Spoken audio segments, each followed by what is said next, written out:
Hi guys, nanjengoko nisazi uba ke it's towards the end of the month. Abantu abafuna ukuhlala etown ikhona guys amaflat azobe evulelekile. So guys nani niyazi ukuba ayikho indawo engenamithetho yakhona. So guys bathi abamfuna umuntu ofaka abafana, abamfuna umuntu ofaka amantombazana, abamfuna umuntu owenza i-house parties, akuyamfuna umuntu ozovela enza ibhrayi ngaphandle uzoyenza noma stand akekho, bamfuni umuntu ozoselela eyadini unless uzosela noma stand. Guys abamfuni umuntu bangabe udrive ipolo, abakufuni unless uzokhipha i-sound system yonke ngaphandle.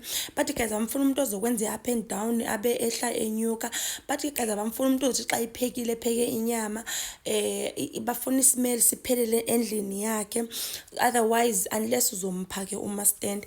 Guys abamfuni umuntu onomsindo, yabo umuntu ohambe ongxolela phezulu, ababafuni abantwana. Yazi intoni futhi bathi abafuni muntu.